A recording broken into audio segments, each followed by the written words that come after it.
everyone, MFPallytime here. Welcome back to Heroes of the Storm. Hopefully that whole intro was in the thing. Kind of delayed a little bit on starting the stream. Hope you guys are having a great day nonetheless. We are back for yet another long, boring, and drawn-out look at the newest character to join us in the Nexus. I am, of course, talking about Varian Wrynn himself, the King of Stormwind, well, the former King of Stormwind. He has, unfortunately, fallen in battle. At least he died better than Wrynn did, that's all I'm saying. We're going to be going into try mode today. We are going to be taking a look at all of his talents, and I'm going to try to give you a few ideas of builds that you could try out while you adventure around the Nexus. Also, it's worth mentioning that the promotional Nexus Challenge thing has started. So if you want to jump into Heroes of the Storm, play 15 games with your friends, you will unlock some stuff in Overwatch 2. So what is Varian Wrynn? He is a melee warrior. His dance is that of a human character in WoW. Because what else would it be? He is kind of... He's a multi... What do they call it? A multi-class or a multi... Basically, the idea behind Varian Wrynn was to give him multiple builds, lots of different ways that he could approach the battlefield, and there's supposed to be 6 different combinations. Very quickly, let's go over his base ability. We have Lion's Fang. This is a straight line skill shot with an 8-second cooldown. Pretty respectable range, too. It'll go from here all the way over to that tower over there. And it creates a shockwave that travels in a straight line, dealing 329 damage and slowing enemies by 30% for 15 seconds. His W ability is Parry. It has 2 charges, and both charges have a 10-second cooldown. So you can use this quite often, actually. It's going to be up a lot. You parry all incoming basic attacks for 1.25 seconds, reducing their damage by 100%. This also works on towers as well. So if you find yourself diving in a little too deep, kind of like an Illidan, you can mitigate some damage before you leave. I also really like the fact that it shows the damage numbers as well, so you know how effective your parry was. Why are people saying 15 seconds? I don't know what I did. Oh, the delay. Oh, I got you. We are looking at Charge now. This is his E ability. You're going to charge a target enemy, dealing 110 damage and slowing them by 75% for 1 second. So you could do things like charging in, get a free auto attack, hit them with the Q, and they're going to be slowed for the majority of that time. It allows you to gap close and get a pretty decent amount of damage in. Where a lot of your damage is going to come from, though, in most of your builds, is going to be from your trait, Heroic Strike. Every 18 seconds, Varian Wrynn's next basic attack deals 278 bonus damage. Basically, it's a critical hit, as you can see there. On top of your normal swing, apparently, which I didn't know. Basic attacks reduce this cooldown by 2 seconds. So normally this is an 18-second cooldown. You go in, you start hitting stuff, and as you can see here, it's being reduced pretty quickly. And there are some builds that focus on reducing this significantly more and getting more critical hits off. And I really like the build variety on Varian Wrynn. He gets a lot of his changes at level 10, so we'll go ahead and we'll just skip over there really quick. At level 10, you have 3 heroic talents. The first one is Taunt. This makes you pick up a shield that you found off of some dead guy on the ground. Force the target hero to attack Varian for 1.25 seconds. He gets a maximum health increase of 50%. So we're going to go from 3,886 health. Maybe I should set us to level 10. Let's do that. That way, you know, it's a little bit more accurate to the health increase that you can expect at level 10. So we go from 2,891 health all the way up to 4,300 236 HP. We get a nice stylish shield by our side as well, and we gain access to the Taunt ability. Now, this does reduce our attack speed by 25%, so to gain this survivability, we do miss out on a lot of damage. Remember, the majority of our damage is coming from this heroic strike trait, and if we're not attacking as fast, it's not going to be proccing as fast. But there is some cool stuff that you can do with this particular build. I just want to draw your attention to it really quick. I guess it doesn't really matter who we go against. We'll go ahead and spawn in an enemy, and I want to show you just the amount of lockdown you can get with the Taunt, and then one talent at level 7, or excuse me, level 4, Warbringer. What this does is it gives your charge a 1-second stun. So this might actually be kind of hard to show versus a bot, but essentially, if we taunt her, we can bring her over here and then stun her. That's 2.5 seconds, basically, of crowd control, and Taunt only has a 16-second cooldown. So you can kind of just do this all the time. So I kind of think of it as a Dahaka grab. You can kind of bring her with you. It's extremely good when you catch people that are out of position, and very, very good versus dive heroes that need to get in and then get out immediately. We learned that it counters Tracer pretty damn hard, actually. So keep that in mind. You're going to force a target to attack Varian for 1.25 seconds, and then the stun on top of that is very, very strong. And remember, you could also slow them as they're leaving again with the Lion's Fang ability. So that's a lot of control. That is a lot of control. We'll go ahead and reset talents. We'll take a look at the other options at level 10. I pretty much go these same talents every time. We have Colossus Smash. In this variant, your sword is going to change. It's going to be a little bit bigger, I think. We zoom in on that, actually? Let's zoom in on that. I want to see that. I've never paid that much attention to it. So this is Colossus Smash. We just kind of hold it differently. It's not as impressive as I thought it was going to be. But with this variant, your basic attack damage is going to be increased by 75%, and your maximum health is going to be reduced by 10%. I believe we were at 2,800 before, and we're at 26 now. But with Colossus Smash, you gain the ability to smash a target, dealing 237 damage and making them vulnerable for 3 seconds. This is vulnerability for 3 seconds on a 20-second cooldown.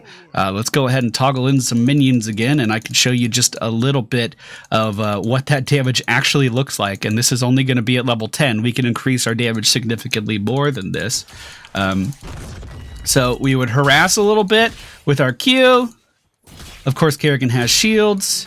And then when we decide to go in, we could just leap right in, stun her, charge after her, and that's half of Kerrigan's HP within the time, like with basically in a global cooldown, especially if we line that up with some crits as well. We can mitigate a lot of the damage that she was doing if I was a little bit better at parrying, but it's a lot of damage. I could see roam comps based around Varian at level 10, just trying to get picks, like with an ETC, someone that could lock someone down for a long time.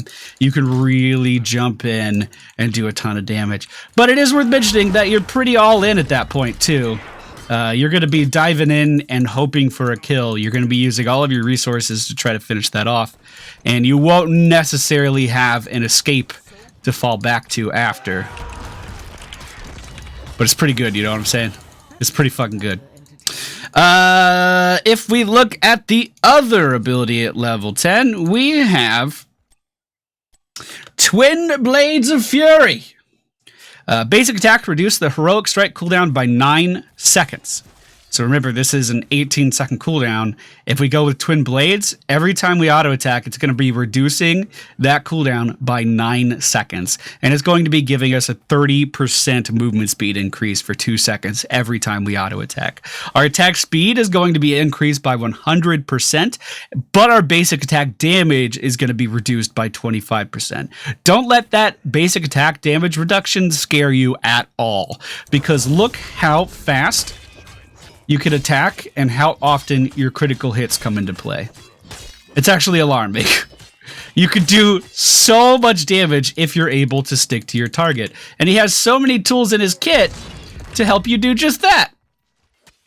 Even without the Colossus Smash. Now, it is worth mentioning that with all of these picks, Varian's lane clear is not going to be that good. They gave him a lot of flexibility on the battlefield, and with that, there has to be some drawbacks as well. And his ability to push lanes just is not that impressive, so please keep that in mind. But his ability to stick to targets and deal a lot of damage is really strong. His escape is a little lackluster with every single one of these builds, though, so you need to make sure that when you engage, it's at the proper time. Also, he's not bad at soloing camps. With either of the DPS builds, you just need to make sure you time your parries at the right time. Like, as that projectile is coming towards you, you just want to mitigate that. Remember, you have a stun to help take stuff down, too. He's pretty good. He's pretty good. And there are a lot of talent builds that you could do to support each playstyle. So we're going to go over the talents now, after I stun Kerrigan and tower range again. Okay, let's turn her off. At level 1. Let's go ahead and set our level to 20. Now, again, there's supposed to be 6 different combinations of talents you can do to make a viable Varian Wrynn. I don't know. I don't know. Try soloing the boss with Fury in second wind. We may do that. We may do that. I'm going to show you what has worked for me very, very well. And I usually end up going with the same combinations no matter what my level 10 heroic is. Now that may change over time, and also it's worth mentioning that all of my testing was done on the PTR, and the numbers may be different now. Lion's Maul, level 1. Every time Lion's Fang hits a hero, which again is our Q ability, increase its damage by 4 up to 120. After hitting 30 heroes, the slow is increased by 40% and the duration is increased by 2 seconds. So we talked about his ability to stick to targets. This is only going to make that better. It is a quest talent that he has to build up over time, so it will take a little bit of effort, and you will want to be in a lane with probably 1 to 2 people in it. Well, not probably. You want to be in a lane that has people in it. Like, you don't want to be going up against an Abathur picking this talent. But I like this talent because it does help a little bit with his lane clear, which is, again, something that he's not very good at. So you could kind of line that up, hit the majority of a lane, and kind of weaken it a little bit. It's going to be really hard to outpush just about anyone that's a competent laner. So we're talking about Thralls, we're talking about Zagaras. You're going to have a really, really hard time controlling a lane with that target in it. But I do think that this is going to give you a little bit of an advantage in the early game that you may need later on too. And if you do finish up this quest, it does increase your kill potential later on in the game too, so that's an upside as well. Let's go ahead, toggle those guys off. This is my preferred talent, but we'll go ahead and take a look at the other ones too. Overpower. When you parry a hero's basic attack, heroic strike cooldown is refreshed. It can only occur once per cast. If you're going for a super tanky build, if you have queued as the Varian that is going to carry your team, it's not hard to parry basic attacks at all, especially if you're going up against a Tychus or a Tracer or a Vala, heroes that attack very, very, very quickly. Basically, if they're hitting you at all, you can then parry, immediately get that cooldown back, and then continue to parry. I'll try to show that off. We may need... I'm going to go ahead and get Taunt with this, actually. So we'll go ahead and grab Taunt, just for testing purposes, and we will... Let's select a Vala for this, just so I could show that off. It's not hard to do at all, and if you wanted to go for a more defensive type of playstyle, it's very, very easy, and it lends itself very well to that. If we can go ahead and toggle on those minions.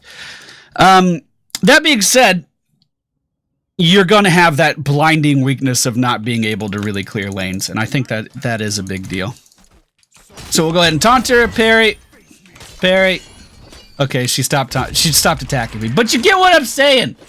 You get what I'm saying. You can really mitigate a lot of damage with this, and I mean a lot of damage with this. And he does have talents that lends themselves very well to mitigating high amounts of damage too, and we will talk about those in a little bit. This is frustrating. Just attack me, please. Thank you. Go away, Vol. I'm done with you. So it's definitely an option. Again, it's not one that I would pick, though.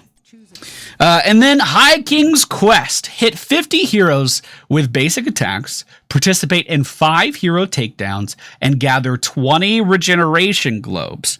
Once you complete one of these quests, it grants 10 basic attack damage. Completing all 3 quests grants an additional 30 base attack damage.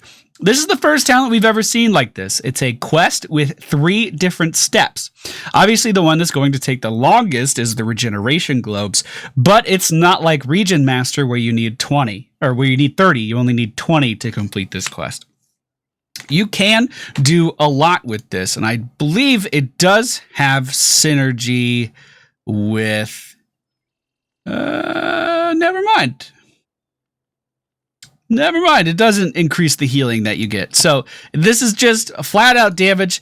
This would lend itself very well with the Colossus Smash. This would lend itself very well with Twin Blades of Fury. And this would give you a decent amount of damage increase if you're going for Taunt as well. Keep in mind that you're going to be increasing your basic attack damage by 30 in total. But you do get your base attack damage reduced by 25% with Twin Blades of Fury. I'm assuming this reduction is your very, very baseline, and then this would give you a bonus after the reduction. I'm assuming. I don't actually know. Again, it's a cool concept, but his biggest weakness that I've found is his ability to lane clear. And Lion's Maw increases your clearing potential and gives you more kill potential later on in the game as well, assuming you can finish off the quest. You increase it by 60 total. Oh, excuse me. Did I caster math? Completing all 3 quests grants an additional... Oh, you're right. You're right. So completing each step of the quest gives 10, and then each... once you've completed all of the quests, you get 30 on top of that. So you're right, it's 60. You're right, team. You're right. You on top of it. So probably worth the increase if you have lane clear on your team. If you don't, Lion's Maw. Way to go. That's all I'm saying. At level 4, we only have 2 options, which is a bit strange. But both of these options are very, very good. We have Warbringer, which is the one I usually go with. The charge now stuns the target for 1 second instead of slowing them, and its cooldown is reduced by 10 seconds. Now, this normally has a 16-second cooldown. When we pick up Warbringer, that's going to go down to a 6-second cooldown. And misread Overpower as well. Dude, what? When you parry a hero's basic attack, Heroic Strike cooldown is refreshed. Ah, team, I'm having a hard day. Okay, I cut my eye, my cornea in my left eye, and it's tilting me hard. I feel like my head's not in it. So Overpower does not increase your survivability. It increases your offensiveness. I got you. I'm sorry, team. We're here to play though. I'm gonna comprehend from now on. I'm gonna comprehend. I usually go for Warbringer because it allows you to stun like crazy. We've already talked about the synergy that it has with Taunt, but it also has synergy with Colossus Smash and just your Twin Blades of Fury. It gives you more control over the battlefield. It gives you a lot of potential to go in and deal these bonus critical hits. So let's say you're running away from someone, you're trying to reduce the cooldown of your trait. Oh, hey, it's back up. You charge in, you deal that critical hit damage, and then you start to run away again. It allows you to basically trade with most heroes and be successful with it. Very, very, very good. It's so fucking good. In fact, I would see this getting nerfed. I would see the cooldown reduction maybe being brought down to 7 seconds, you know, take a few off, just because it's so strong.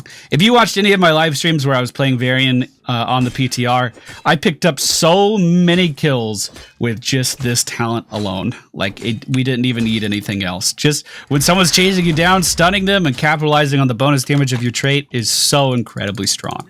Now, it's worth mentioning that the other talent at this tier is also incredibly strong if you are going for a more tanky playstyle, but you will lose on that lockdown time that you get with Taunt at level 10.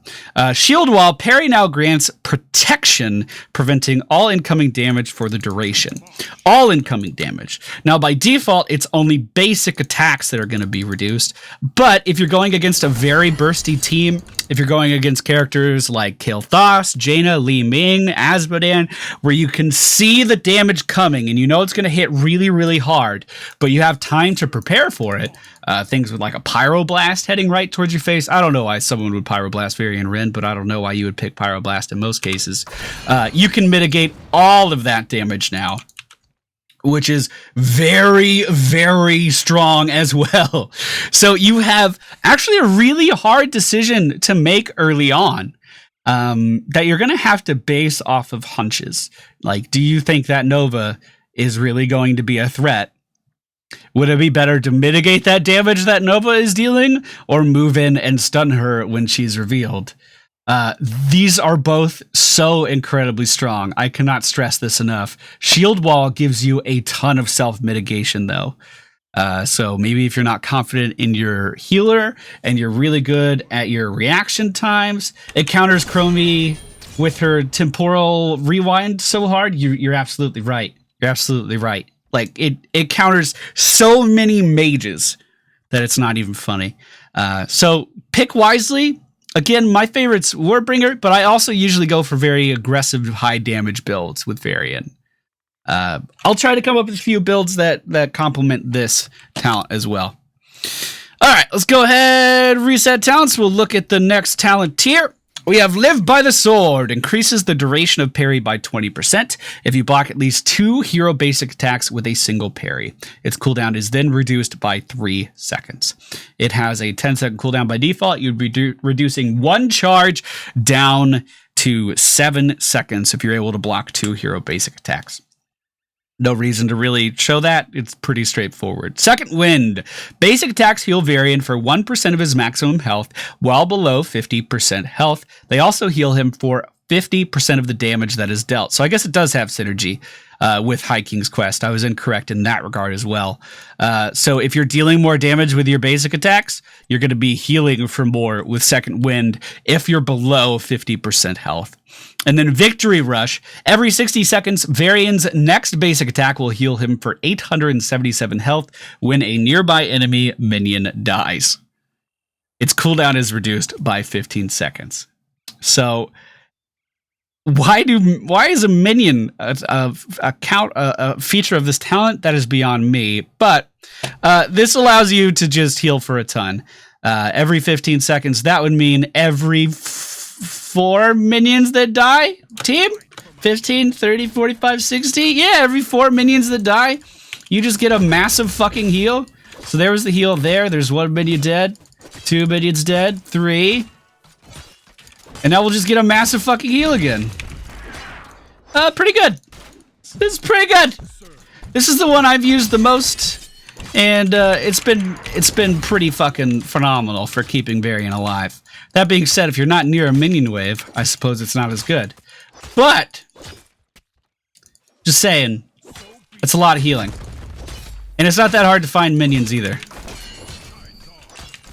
I wish there was some kind of a graphic for this, though. Like, maybe a tooltip or something down by your hero portrait down here that would kind of show you when you're about to get that next minion that you need. We're going to die to Vol, aren't we? No, we got it. Oh, I guess it is right here. Oh! Hey, I found it! I found it with my good eye, team! Yeah, that's good. I've had a lot of luck with that one because it doesn't rely you to go in and trade against heroes to get sustained. That's been a big feature that we've been seeing on a lot of the new heroes that are added to the game. You get sustain if you're in a team fight, but you don't really get sustain out of team fights. Again, this is just another way of healing your character without relying on someone else.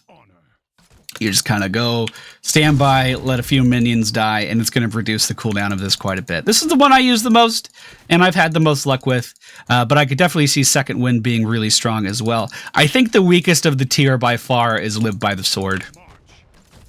Unless you're going for immunity damage with Shield Wall. I think that would be the caveat. I've had a ton of success with Colossus Smash. That 20-second cooldown on vulnerability is insanely good for taking down squishy assassins that the enemy team may have. I've already explained all of the heroics, so I'm not going to do that again, but just look how much damage you can do. It's actually absurd. Imagine if the enemy team has a Lieutenant Morales and you need to take that Morales down. Congratulations, you just did that, assuming someone else on the team helped you in any capacity. And the fact that it's up every 20 seconds is so incredibly strong. FYI, the video description says Sam Real. God damn it, team. God damn it, team. Give me a break. Come on. Colossus Smash is just the manliest thing I've ever seen. That battle cry makes me want to pick it even if it didn't have an effect on top of it. I found that I can fight under towers with Second Wind. Yeah, you probably can. You probably can. At level 13, this is a pretty cool talent tree. This is a really cool talent tree. It's all based around area of effects with flags that you put down. Or talent tier, I guess I should say. That's so much damage. That's just so much damage. So you have the Banner of Stormwind. Activate to place a banner that grants 25% increased movement speed to nearby allied heroes for 12 seconds. One thing I did want to test really quick. I wanted to see if this movement speed increase stacks with the movement speed increase we would get from Twin Blades. Let's go ahead and reset some talents here. We'll go for Victory Rush, Twin Blades, and then the Banner of Stormwind. Go ahead and close that and hit C. You can see that our movement speed is at 100% down here at the bottom. If we go in and we attack something, it goes up to 130%. If we drop the flag, does it go higher? No. No, it does not. So it doesn't stack. That feels bad. You know, that's what testing's for. You know what I'm saying?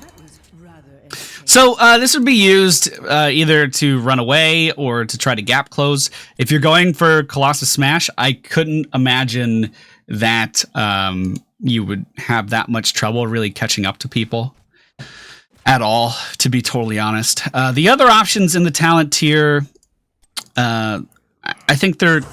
I mean, the Banner of Dalaran, I think it's pretty lackluster. Especially for Varian. This is like a very specialized team comp kind of thing, I think. Activate to place a banner that grants 20% increased ability power to nearby allied heroes for 12 seconds.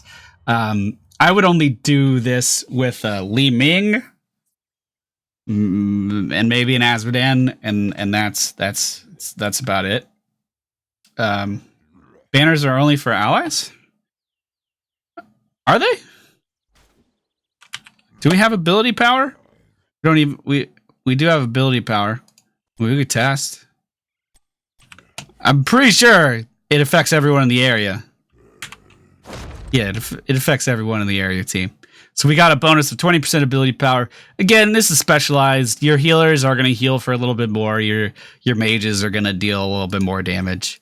And it could sway the tide of the team fight if you put it down at the right time.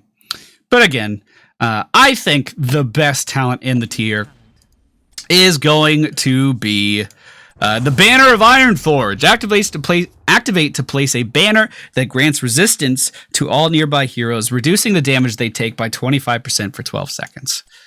So again, if the enemy team has a lot of burst damage, you drop this, it's going to reduce that damage by 25%. You can see while we're in the area, we are going to have... Dude, Kai just came into Discord and started talking, and it ruined me. It fucking ruined me. We are going to have that shield that has... it's an indicator that we are within the area. But keep in mind, this does have a health bar that the enemy team, they could just walk up and they could just kill it. So you need to put it in a smart place. It's kind of like the healing totem that healers have kind of had forever. With a 45-second cooldown, could definitely sway the tide of battle with that damage mitigation. Again, let's do the opposite scenario. I've been talking about how good Varian is at engaging on squishy targets. Let's say the enemy team has a lot of dive. You drop that thing down, and all of a sudden their effectiveness is reduced quite a bit. And while they're overextended, you can go in, stun them, lock them down, and kill them. So definitely my favorite in the tier by far. Level 16 is a pretty interesting talent tier as well. It tries to reduce the effectiveness of various support parts of an enemy team. So we have Shattering Throw.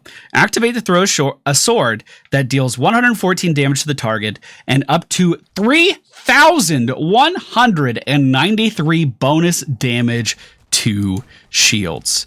Let's go ahead and select an enemy hero. We'll go with someone like Tassadar, maybe? Let's go with Zarya. She might actually use her shields. If we take this versus Zarya and she tries to shield, she doesn't have a shield. Basic attacks deal up to 200 bonus damage to shields as well. So we have been doing these kinds of combos on rank 1 quite a bit, where we go in with Illidan and Tassadar, Tracer and Tassadar, some kind of melee DPS and Tassadar. And it's very possible that this will be one of the strongest counters to those strategies. Are you going to cast a shield? Cast a shield, please. Zarya. God damn it, these bots. Come on, you have 2 abilities! Use one of them! Oh my god, now she uses it. Now, I didn't even do the thing, Zarya! Son of a bitch. Can you cast your shield? Zarya? Zarya, can you cast your shield? Go ahead. Please. Please just... Seriously. Seriously, what are you doing? Okay, you're just gonna have to fucking trust me. It does a lot of damage. It does, like, it will completely get rid of shields entirely. So imagine you're going against a Johanna at level 20. Johanna always picks the same talent at level 20. It gives her a very large shield. All of a sudden, she doesn't have a shield, and you can just kill her. Your team can just melt her down. So again, situational talent, not going to have a place in every game. Probably won't have a place in most games.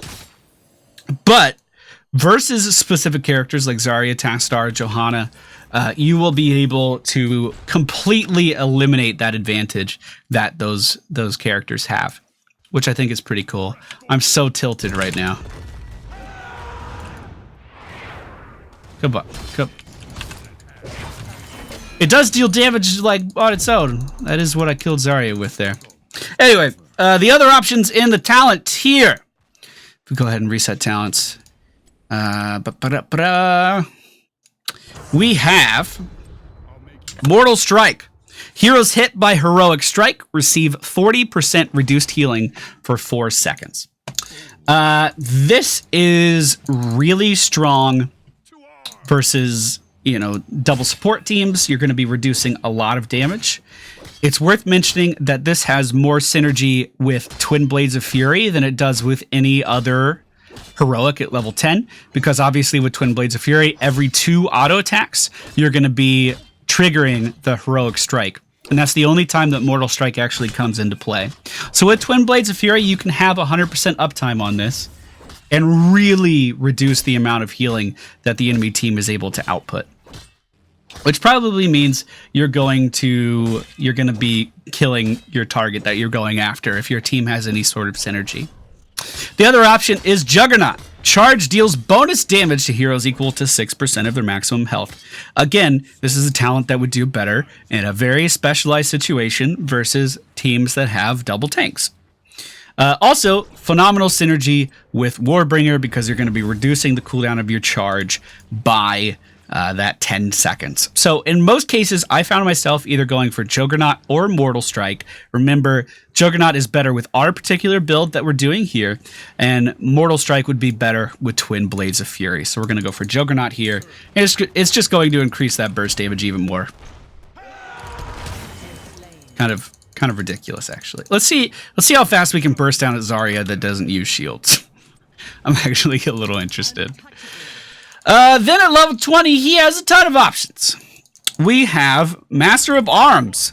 Colossus Smash hits an enemy near... So basically, if you charge in on someone, everyone in the radius is going to get this vulnerability, which is really strong as well. I mean, that's not bad. I thought it'd be a little higher, but that's not bad. Easy mode. So if the enemy team is grouped up really tightly, again, a perfect example would be if they have a Morales and they're protecting her well. You can go in with the Colossus Smash and give vulnerability to everyone in the area. We also have Glory to the Alliance.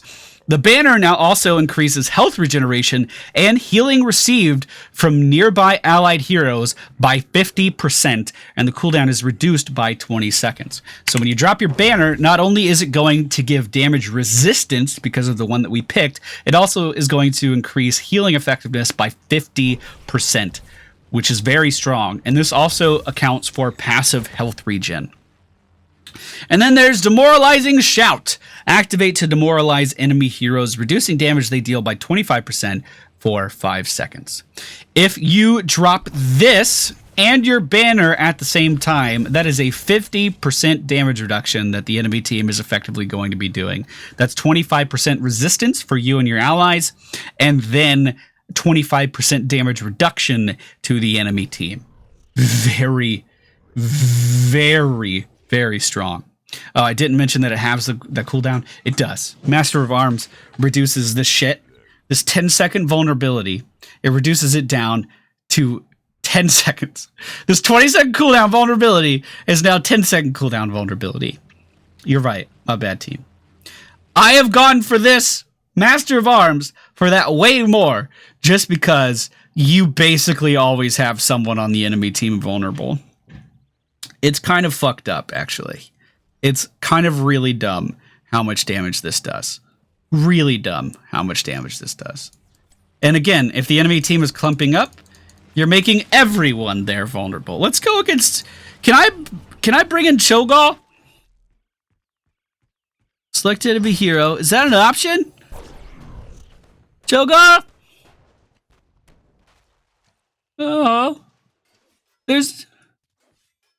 Why is the butcher with the B's? Is Cho'Gall with the G's? Sad day, team. Sad fucking day. Let's bring out Arthas. Ugh. Okay. Let's look at the type of damage bonus. Let's just look at how fast we can kill one of the highest health members in the whole game. We could drop our damage resistance. We could pretend like he's trading into us. We could charge in again. That does health damage. Oh no, he's gonna get away! Oh no, he's gonna get away. Let's slow him. There we go. It's insane. Insane how good this is. Fucking absolutely absurd. The other ones are really good for defense, but this one is so strong. If you go for Colossus Smash, I don't know why you wouldn't take this. That vulnerability is just unheard of. Abso-fucking-lutely unheard of. Especially if you combo it right and don't mess it up like I just did. Now, out of the other two talents we have access to, I would say Demoralizing Shout combos the best with what we're doing. Glory to the Alliance. I mean, it's not bad, but I think it's one of the weaker ones in the tier. For sure. Come back, Arthas. Arthas. Goodbye. So, if you want to go for a Colossus Smash build, this would be the one that I recommend. I've had a lot of great success with this. You start out with Lion's Maw at level 1, Warbringer level 4, Victory Rush level 7, Colossus Smash into Banner of Ironforge. Remember, you're going to be jumping in a lot, so you are going to be vulnerable, and this just kind of helps you mitigate damage in the middle of a team fight. Juggernaut for the reduced cooldown, and then Master of Arms again for the reduced cooldown. The area of effect is nice on this, but it is going to mostly be about just getting more and more and more vulnerability so you can burst enemy players down a bit faster. If we wanted to go for a tanky build, we have lots of options for this as well. I think one that I would try would be something along the lines of... I still would go for Lion's Maw because I feel like the lane clear is important. Then Shield Wall, Live by the Sword for the increased duration, Taunt, Banner of Ironforge. Then we would obviously have to go for Heroic Strike in most cases. We don't really care about the damage that they're dealing. And then I would either go... Actually, I would go Demoralizing Shout in every situation here. This gives us lane clear and a little bit of damage and lockdown with our Q ability. Shield Wall makes us immune to all damage for the duration of this thing. The next talent in the tier increases the duration of parry by 20% and reduces its cooldown by 3 seconds, so we can use parry more often. We still have Charge to gap close and Taunt to bring people in, or just keep them still. And then Banner of Ironforge reduces the damage that we take. Demoralizing Shout reduces the damage that the enemy team is going to deal, and then Mortal Strike cuts down on their healing. This is definitely one option. I personally would, if I was going to change anything, I was going to say I would change just to Warbringer. Maybe we would go for a healing talent at level 7 instead. So reset talents, Lion's Maw, Warbringer. I don't know. I don't know. We'll go for the heal still. With this variant of the tank build, you would still get a ton of damage reduction in the later levels. You would still reduce the healing that the enemy team does. You could still like survive through a ton of stuff with these two big cooldowns, but you could charge in and taunt someone for 2.5 seconds of lockdown. They can't really move. Then you're getting this slow in once you build up your quest in the early game, which you can work on anyway without committing to a tank build. Here, let's toggle cooldowns. So if Arthas is running away, I can just keep him here for a long time, and then when he's trying to leave, we hit him with the slow to lock him down even more. This is definitely the more aggressive tanky build. This is more for like if... I don't know, actually. I don't know which one I would like more. The other one is worrying about keeping yourself alive a lot more. This one's kind of more focused on securing kills for your team with your team's help. You know, it's not bad. It's not bad. If we were going to go for a Twin Blades build, I want to reset talents. I could see High King's Quest being really good. I could see that working very well. Also, I would still go for the stun, although you are going to be very squishy with this, and you may need Shield Wall just to stay alive. I'm going to be honest with you, I haven't tested this one as in-depth. I would still go... Actually, I would go for Second Wind, Twin Blades of Fury, Damage Mitigation, Mortal Strike, and then... Oh, Twin Blades... let's see. What's the level 20 upgrade for this? I didn't look at the Taunt one either.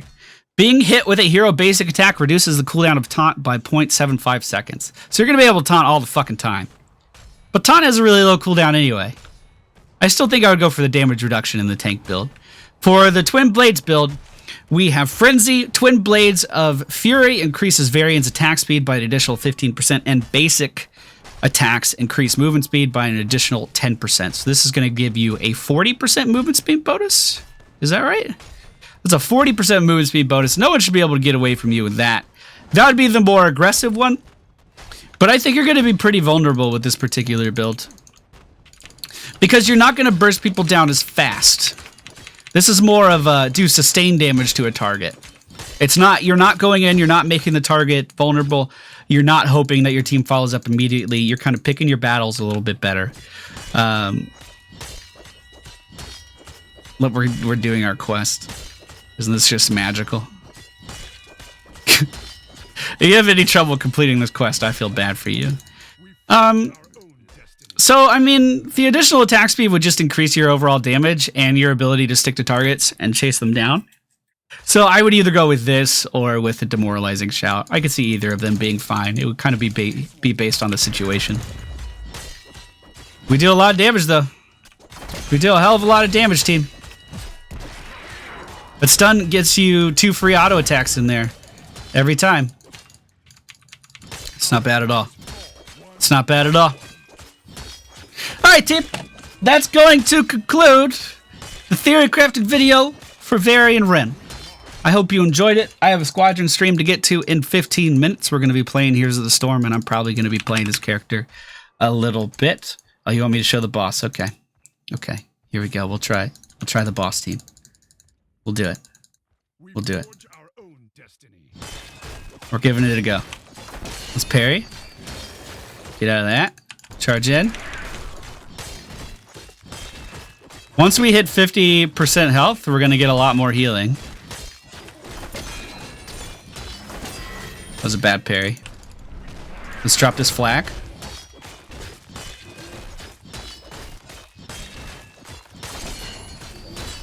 We're doing it, team. Oh, no! I think we're fine. I think we got it.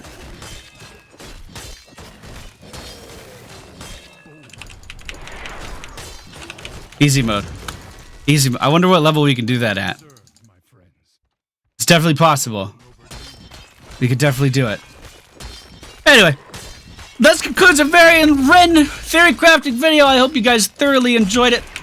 I know it's really long, boring, and I know I had so many mistakes this one. I promise I'm trying. I'm still recovering from my 24-hour stream, and my eye feels like there's a pebble in it every time I blink, so it's a little distracting. It's just a little distracting. Thank you all for stopping by. If you did enjoy the stream, please be sure to hit the thumbs up button. Subscribe to the channel if you are new, although most of you here are not. And I'm gonna go stream with my friends over on the Squadron channel. I'll see you all later. Okay, bye.